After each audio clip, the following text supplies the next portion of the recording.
Amigas, amigos, tengan ustedes muy buenas noches, bienvenidos a una nueva edición de este programa que se llama Candidatos 2017 y se propone echar un poco de luz, o por lo menos buscarla, en el complejo panorama electoral del año eleccionario, que para no repetir la palabra, electoral, que ya comenzó hace rato ya. Hace rato. Mi nombre es Juan Meri y les agradezco por estar ahí como cada jueves a las 21, aquí en la pantalla de la TV local, el canal 2 de Cablevisión, puntualmente como cada semana.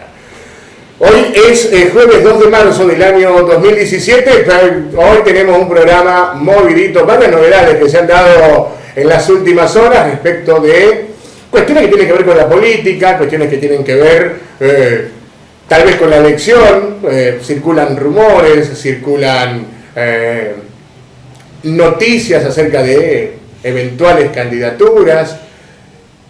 Hoy el peronismo ha tenido un movimiento importante en su labor legislativa o en la representación legislativa peronista. Vamos a hablar de estos temas en el programa de hoy y digo, para seguir consultando a dirigentes políticos de nuestra ciudad de Luján respecto de su pensamiento en un montón de temas que son coyunturales y que impactan en el panorama electoral, recibimos en el primero de los bloques del día de hoy a Ignacio Nacho Pedotti, de Gestar Luján, el colectivo de personas que piensan en Luján para los próximos años. Nacho, buenas noches, ¿cómo estás? Buenas noches a vos y a toda la audiencia. Gracias por venir. No, un gusto, siempre para nosotros es un placer estar acá. Para nosotros también es un placer recibirlos. Nacho, bueno, alguien de la televisión dijo alguna vez, el público se renueva. Entonces, vamos a preguntarte primero, ¿qué es Gestar Luján? Nosotros lo venimos contando ya hace bastante. Gestar es un espacio, es una agrupación peronista. Sí. Que creo que es la primera gran definición que tenemos. Es y que venimos... Es una agrupación peronista, eso es para empezar. Y a partir de ahí, todo lo otro, ¿no? Es decir, venimos construyendo un espacio desde la diversidad, con compañeros que no se sienten en sí peronistas en algunos casos, pero también tratando de conformar un frente de vecinos y de compañeros que terminamos coincidiendo en los puntos comunes que tienen que ver con nuestra ciudad de Luján. ¿Hay personas de pensamiento independiente que no tengan identificación partidaria? No, yo creo que no. A ver, no creo que las haya en la sociedad, no es que no las haya en Gestar. Todos tenemos, claro. Todos tenemos después es distinto que se vayan a encuadrar o no se vayan a encuadrar en un partido, claro. Pero que si las hay, digo, y tenemos compañeros. Estuvo la semana pasada, el anterior Pablo Cela en ese programa. Pablo es un compañero, un vecino de Luján que no se reconoce o no se siente para sí hijo del peronismo. Es más, él dice que es radical alfonsinista. Claro.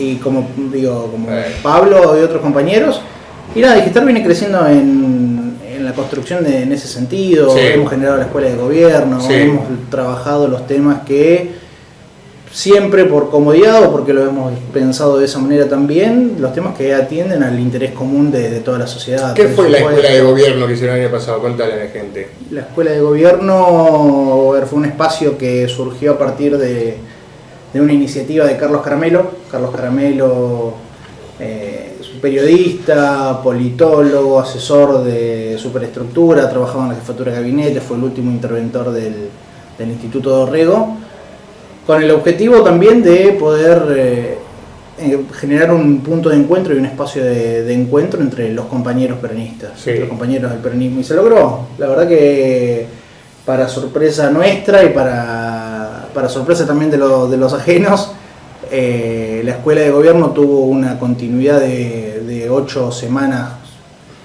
con muy buena concurrencia, con muy buen contenido, con un cierre en la Universidad de Luján. Ha servido para aglutinar, a muchos sectores del peronismo en una misma actividad. Pero Gestar, nosotros no nos podemos arrogar. No, yo digo lo que pasó. El aglutinamiento de los compañeros. Los compañeros con mucha altura y con mucha vocación de participar, formaron parte de la escuela de gobierno y se dieron discusiones interesantísimas. Y en todo esto fueron pasando distintas etapas y distintos temarios, y a cada uno le fue asistiendo desde lo pasado del peronismo a lo más reciente, fuimos analizando un poco todo. Creo que fue un espacio positivo y un tiempo político para el peronismo y para gestar sobre todo muy interesante. Se caracteriza el peronismo, ¿no? Por esta cuestión de la formación política y del debate permanente, ¿no? Uno ve en el peronismo por ahí dirigentes más formados, inclusive doctrinariamente, ¿no? ¿Qué me parece? Pero tiene que ver con la historia del peronismo, a lo mejor un poco aburrida, pero tiene que ver con remontarse a la construcción de cómo se construyó el movimiento desde Perón, sí. Desde la vuelta de Perón, lo que fueron los compañeros de la vieja guardia, digo, y otros perfiles, digo, por otro lado estaban Montoneros, el peronismo tiene varias vertientes y distintos perfiles, y es tan grande el abanico que permite que muchísimos compañeros se sientan parte de la misma familia, que es el peronismo, en este caso de Luján, ¿no? Pero el peronismo en general. Hablando del peronismo de Luján, cuando surgió esta cuestión hace algunas semanas, de un pedido de unidad, de una respuesta que dio el concejal Facundo Romero, creo que te entrevisté, yo no sé si acá o en la radio, y dabas tu parecer. Bueno, hoy en la tarde se conoció la noticia de la creación de un interbloque peronista con los concejales Vanina Pascualín, Erika Pereira, Silvio Martini y Facundo Romero, que nos va a visitar en el segundo bloque, formando un interbloque de trabajo sin dejar sus bloques de manera individual, pero sin la participación del bloque Leonardo Boto y Nicolás Capelli, que quedó afuera de eso. Digo, ¿qué análisis haces de esa cuestión, Nacho? A ver, sobre eso varias cuestiones que tienen que ver con un análisis caliente que uno puede hacer. O no porque se conoció hace horas la noticia, claro. Se conoció hace horas y uno lo aborda aún sin haber hablado con los compañeros. Sí. Ninguno de los movimientos que hay en este momento en el peronismo son inocentes, ¿sí? Y todos tienen una mirada, y de hecho las notas que fueron saliendo en los distintos medios periodísticos, notas de radio, qué sé yo, tuvieron un enfoque totalmente distinto. Está bueno. Sí, está bueno, no focalizo en eso. No. Yo creo que, en primer lugar, los movimientos que los compañeros hacen dentro del Consejo Deliberante nos termina interesando a los compañeros del Consejo Deliberante y a los que acompañamos desde afuera. Al 80% de la sociedad no le importa un pito. Y hablando mal y pronto, con el perdón de la audiencia, no le importa nada el movimiento de los bloques. Lo que le interesa a la gente es que los compañeros, los concejales, los representantes a quienes le pusieron el voto y a quienes votaron además dentro de una lista, sean consecuentes con lo que prometieron, con lo que fueron a incentivar, con lo que vinieron trabajando en toda la pre-campaña y en la campaña. Creo que es parte del trabajo que al peronismo le viene costando mucho, que es ser coherente con lo que dice y después con lo que termina realizando. Entonces, vos estás diciendo por ahí, a ver, entiendo que puede llegar a ser criticable el hecho de aquellos concejales que hoy están en otro bloque, merced de haber seguido del bloque donde tendrían que haber asumido algunos y donde asumieron los otros que fueron votados por la lista. ¿Vos decís algo más o menos así? Es que finalmente, Juan, a ver, si están en un bloque o en otro bloque, están en el Consejo Deliberante y tienen que defender las banderas del peronismo. Sí. A la gente no le importa en qué bloque están. Es parte de alimentar los egos propios de los compañeros. Ajá. Y porque vos me decís, ¿por qué Boto y Capelli quedaron afuera? Sí. Yo no sé si tiene que dar explicaciones Boto y Capelli o si tiene que dar las explicaciones Facundo.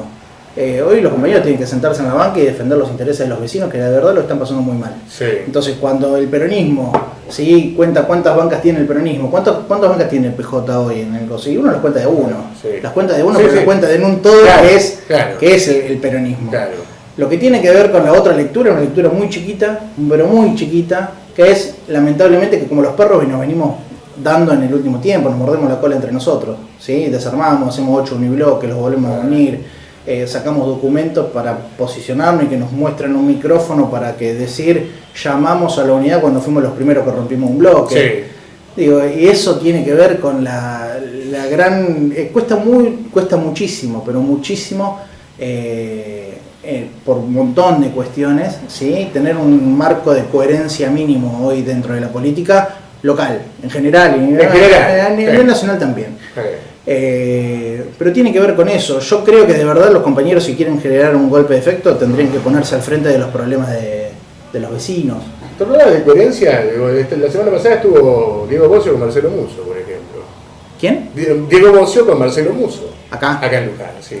Musso está con mucha gente. Del Frente Renovador, qué sé yo. Sí, digo, ni siquiera sé dónde está Bocio y otro de los que cuesta ser coherente con lo que por eso te digo. Con lo que han hecho durante los últimos 4 años, ¿no? No es que uno cambia y pega el salto. Lo otro también es... Bueno, pero, a ver, recién hablaba de los concejales. En la sesión del COBO el otro lunes votaron divididos los peronistas. Sí. A ver, el Código de Ordenamiento Urbano dio para hablar y dio para discutir muchísimo. Nosotros dentro de Gestar tenemos posturas totalmente... Sí, ustedes hicieron pública la postura. Y lo laburamos desde otro espacio y desde otro lugar. Entonces se tiene que terminar, digo. Claro, pero lo que fue sucediendo es que la política discute de qué es el Código de Ordenamiento Urbano, qué hacer con el Código de Ordenamiento Urbano y no le cuentan al vecino para qué le sirve. Cuando los concejales, lejos de estar discutiendo si cierran un acuerdo que encima dicen que no es electoral, con lo cual no le encuentro tampoco el sentido, porque lo que deberíamos empezar a aprender es tener un solo bloque del Partido Justicialista, discutir la interna adentro, y la verdad que si no se quieren salvar entre ellos es un problema de ellos. Y todos deberían estar a la altura de las circunstancias para poder convivir, porque no se deben a ellos solos. Los compañeros no se deben a la representatividad que ellos creen que tienen, se deben a la gente, se deben a los compañeros. Mira, en este sentido, yo te lo tengo que decir, estuvo varias veces a punto de quebrarse y no sucedió el bloque oficialista, son 8 concejales. Sí, yo creo que tiene que ver más con una cuestión de conveniencia que otra cosa en eso, pero están juntos. Sí, se ordenan, por una cosa o por otra se ordenan. Claro. La cuestión es que, a ver, acá lo otro que está sucediendo es que el peronismo no ejerce el poder con toda la botonera. ¿Sí? Y hoy el peronismo hace ya 7 años que está fuera del gobierno municipal. Claro. Y no es fácil, el intendente peronista ordena. ¿Sí?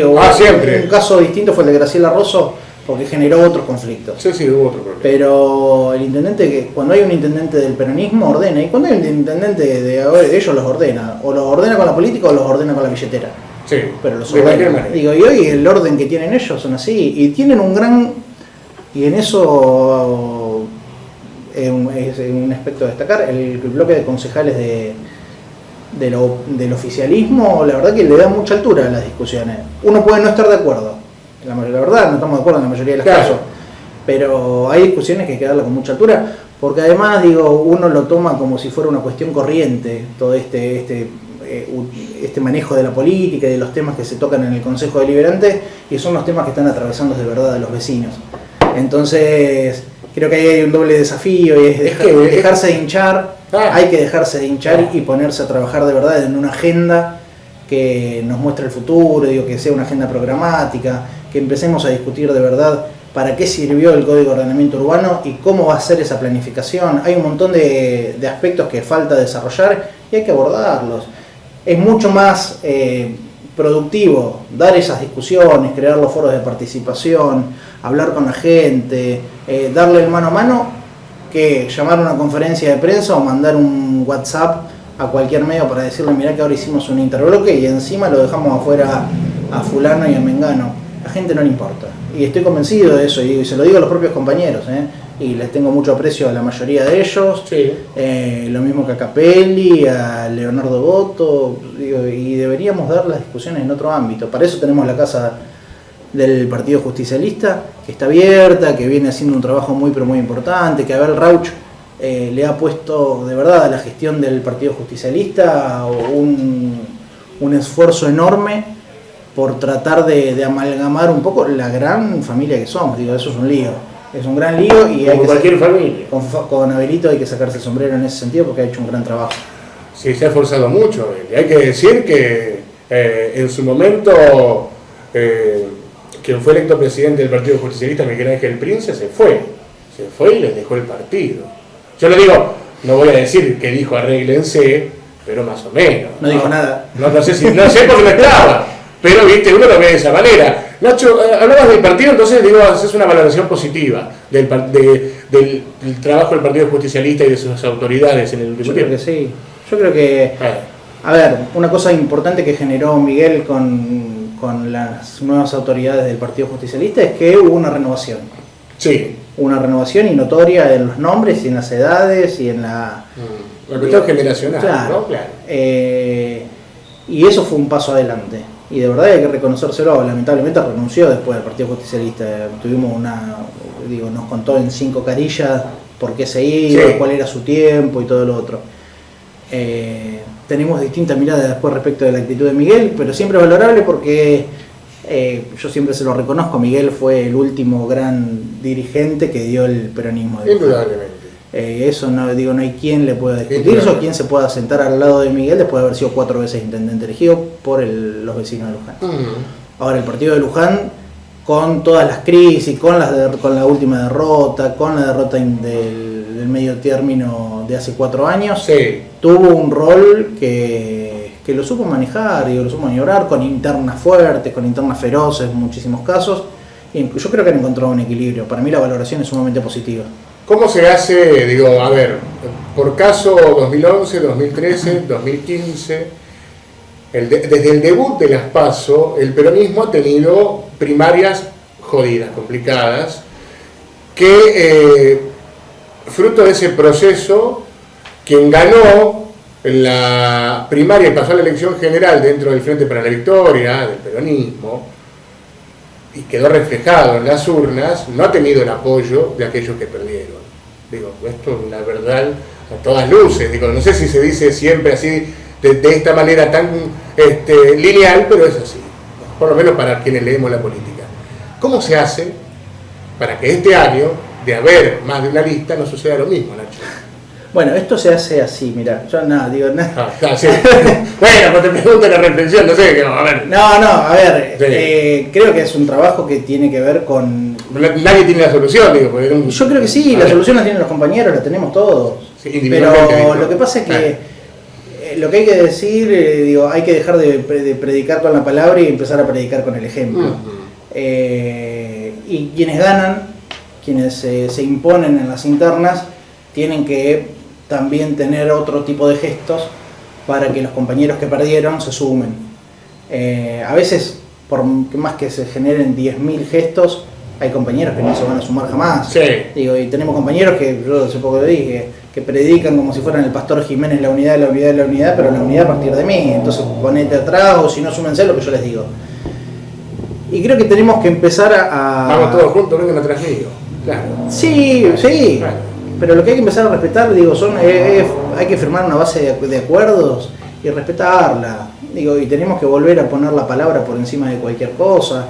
Y la premisa del... ¿No sucedió eso en los últimos del años? peronismo, yo creo que no.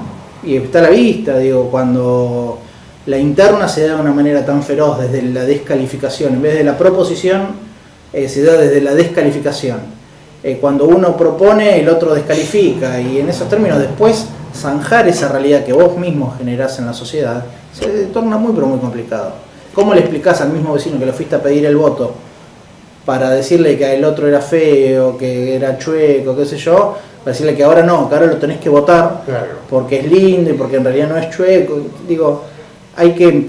Necesitamos una actitud superadora de los compañeros. Es difícil, sumamente difícil, porque aparte necesita esto de los dos lados, necesita del que gane y necesita del que pierde. Sí. Pero también tenemos que aprender a tener internas muchísimo más sanas y darle muchísimo más altura. El peronismo se tiene que dar la posibilidad de discutir propuestas y no discutir chicanas.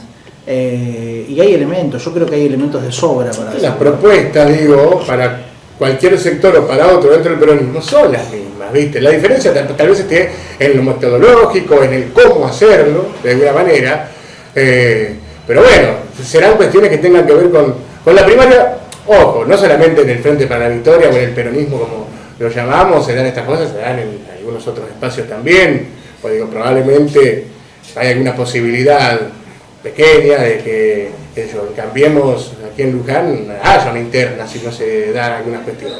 Y también puede resultar de alguna manera también no con tanta concordia, o en el Frente Renovador lo mismo. A ver. Hay que ver si el Frente Renovador primero se presenta a elecciones. ¿Cómo que no? No sé. Primero lo del Frente Renovador y aparte lo de Cambiemos. Cambiemos hoy tiene una cuestión en donde, si bien Luciani renunció a la Unión Vecinal y se pasó al PRO, Digo, hay un montón de vecinalistas que no están cómodos dentro del paraguas de Mauricio Macri. Hay una puja, por ejemplo, Nicolás 40, que sigue pretendiendo, queriendo ser el referente del PRO, que lo ha sido, participa en los timbreos, hace actividades, y bueno, también hay algún tipo de puja ahí, me parece. Lo que pasa es que a este ritmo van a tocar timbre y van a salir corriendo, digo, toque el timbre 40 o lo toque Rita Salaverry.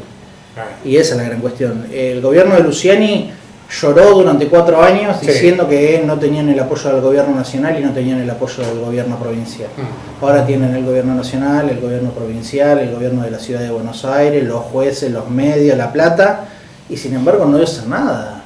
Digo, Luján está lleno de mugre, las moscas te cortan el tránsito en Luján. No hemos tenido un progreso en ninguno de los aspectos. Digo, si uno hoy se pone a pensar la campaña, ¿sí? Y piensa las propuestas que le tiene que hacer al vecino, uno le llega con las mismas propuestas de hace 2 años y de hace 4. Porque y de hace 8, digo, porque Luján está en el mismo pozo. Entonces, antes no podías porque no tenías. Ahora tenés y no podés porque todavía soy incapaz. Digo, no, hay otra discusión. Lo paradójico de todo esto es que, bueno, ellos empiezan a sondear y juegan hasta con sus supuestos candidatos. Cuando hoy uno ve, ahora también surgió lo de Rita Salaverry, concejal de Cambiemos, secretaria de gobierno del gobierno de Oscar Luciani, y realmente con un gobierno de lo más pobre en gestión que se ha visto. Yo he visto por lo menos, digo, tengo apenas un poco más de 30 años. No son consecuentes con lo que fueron la unión vecinal, no son consecuentes con lo que pregonó siempre el radicalismo, no son consecuentes con la transparencia, no son consecuentes con el labor, no hacen asfalto, no limpian, no barren, no juntan, digo, no hacen nada. Y por el contrario de todo eso son ineficientes en la gestión. Generan una usina de negocios como el estacionamiento y le da pérdida, le da un caballo de madera y lo matan de hambre. Entonces, digo, son las falencias que hoy los vecinos están sintiendo. Por más que lo corran con la herencia, con los pozos, con qué sé yo, hoy lo único que se movió en todo Luján fue 1,5 cuadras de la avenida Barchet, que es el principal acceso de Luján, después de 6 años de gestión, casi 7, ¿sí? Y 100 metros de asfalto al costado del predio de Maristas. Fuera de eso, de verdad, si alguien que me explique cuáles fueron los logros de la gestión de Oscar Luciani, yo no los encuentro. Digo, yo no los encuentro a los vecinos, que no lo encuentro yo una cosa, que no lo encuentro a los vecinos, por mayoría es otra. La inseguridad, nada, realmente nada. Nacho, el peronismo tiene la característica, entre otras, de generar continuamente dirigentes, de generar militantes, de la participación de gente joven, de la participación de nuevos cuadros, de esto digo que hablábamos de la formación hace un ratito, ¿no? ¿Sentís que es el momento de esa nueva generación, digo, de entre 30, de menos de 30, digo, para empezar a ocupar, digo, los lugares que por ahí ocuparon otros, empezar a hablar de candidaturas, empezar a hablar de más trabajo, de mayor responsabilidad? Yo creo en ese sentido, Juan, que hay varias cosas, digo, que hay que poner a analizar. Sí. Hay jóvenes que son viejos. Sí. ¿Sí? Y hay viejos que son jóvenes. Sí. Digo, el peronismo no se puede dar el lujo hoy de excluir a absolutamente nadie. Ajá. Y de eso estoy convencido. Sí. Lo que sí creo es que necesitamos una renovación de verdad desde la sinceridad y desde lo que hemos podido demostrar en un recorrido. De la mano de eso creo que es un tiempo político para que el peronismo le ofrezca a la sociedad una propuesta superadora. Con renovación de cuadros no tengo ninguna duda que debería ser por ese lugar. Sí. Ahora también hay que ser joven en las ideas, hay que ser joven en las propuestas, hay que ser joven en la metodología, y hay un montón de personas valiosas que no son jóvenes, o no digo, cuando uno piensa en compañeros de más de 50, 60 años que siguen teniendo mucho para darle al peronismo. Sí. Y que sin embargo uno no se puede dar el lujo de excluirlos, digo, no puede pasar por ahí la renovación. Y hay un montón de jóvenes que, digo, que transcurren sin pena ni gloria, pasan por cualquier espacio de gestión, pasan por el consejo, pasan por cualquier lugar, y sin embargo terminan de concluir su mandato sin poder dar fe de qué fue lo que hicieron. Yo creo que hay jóvenes que están en condiciones de repetir, jóvenes que están en condiciones de ofrecerse como una alternativa. Y creo que lo principal de todo esto es que el peronismo se tiene que dar, como te decía antes, una interna de calidad donde la principal cuestión sea la propuesta y no sea la agresión. Creo que si nosotros podemos dar de verdad ese paso, hemos dado un progreso hacia adelante y de cara al vecino que va a ser fenomenal y que después lo vamos a poder ver reflejado en la urna. Creo que es el punto fundamental. Nacho, gracias por venir. A vos. Pausa, señores, en este programa de jueves por la noche. Luego de ella volvemos, no se vaya, quédese ahí, aquí estamos en el canal 2 de Cablevisión.